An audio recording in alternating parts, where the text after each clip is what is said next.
They descended from the stars, demanded worship, and called themselves gods. For 1,000 years, no one questioned their divinity, until Earth did. Not with prayers, but with a warship. One ship, one mission, to prove that even gods can bleed. They ruled from golden thrones suspended in the void. The Zalvari Dominion, a civilization so ancient and powerful, most of the galaxy believed they were gods. Not metaphorically, literally. Their ships were living metal, their cities orbiting stars, and their soldiers blessed with energy shields that defied physics. They didn't demand tribute. They demanded worship. When they discovered a primitive species called humans expanding beyond their solar system, the reaction was laughter. Earth wasn't even worth a full fleet.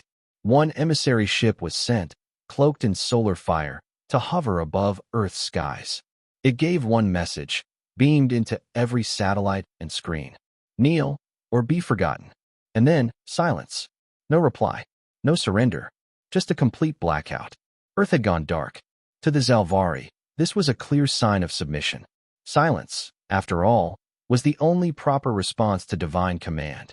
They marked Earth as pacified in their records and moved on to conquer other corners of the galaxy. But Earth wasn't silent out of fear. It was preparing something. In the black depths of space, beyond Pluto's shadow, a single warship awoke from hibernation. Codenamed HSS Vengeance, it was unlike anything the Zalvari had ever seen. A black spike of moving death, powered by a dark matter singularity, layered with adaptive quantum shielding that bent light and confused even divine scanners. Built in secret, funded by whispers, and crewed by only 200 of Earth's most ruthless strategists, tacticians, and combat engineers, the Vengeance wasn't a weapon. It was a statement. 16 Earth months later, the Zalvari began losing worlds. It started with Varric 3, a supply planet critical to Zalvari troop movements. It went silent. No distress signal. No battle logs. Just gone. Then Throne Sanctum 9, a world temple where Zalvari high priests communed with the stars, was split in half. Wreckage floated across the system, with 3 words burned into the planet's surface by fusion lance: gods can bleed. Panic spread through the Zalvari's upper echelons. Entire planets were evacuated.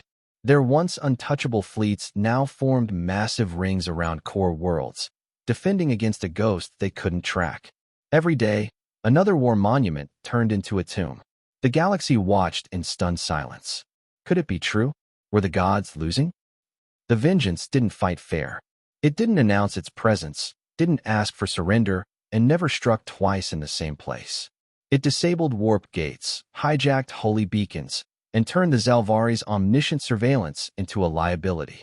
Every strike was strategic. Every kill was personal. Its crew knew they weren't likely to survive the campaign. That wasn't the point. Their goal was singular: shatter the illusion. The illusion that the Zalvari were immortal, divine, untouchable. Because once that illusion died, their empire would rot from within.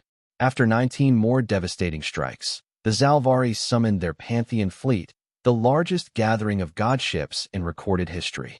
Each one could erase moons. All of them converged on one system, Elar Prime, where the Vengeance was last detected. It was a trap. The Vengeance wasn't there. What was there was a hacked Zalvari relay network, looped on one signal, the voice of a human child, laughing. By the time they realized, their internal systems were compromised. 32 godships turned on each other. Shields failed. Engines overloaded. The Pantheon fleet destroyed itself. That was when the final blow came. The Vengeance entered orbit around Zalvorith Prime, the capital world.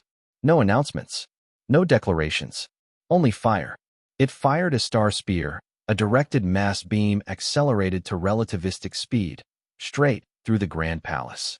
The structure imploded, folding in on itself with a silent scream heard across the psychic web. Then, one message was broadcast galaxy-wide, in every language, on every frequency. No gods, no thrones, just tyrants. And tyrants fall. The Zalvari Emperor, believed eternal, unkillable, was confirmed dead 3 hours later. Rumors say the Vengeance landed a stealth team on the surface. Others say the Emperor took his own life out of fear. It didn't matter. The illusion was shattered. One by one, systems declared independence. Worshippers turned into revolutionaries. Entire fleets rebelled. The divine empire imploded under the weight of its own myth. And the Vengeance? It didn't stay to rule. It didn't even claim credit. It simply disappeared. Some say it returned to Earth. Others believe it's still out there, watching, waiting for the next tyrant who dares to call themselves a god.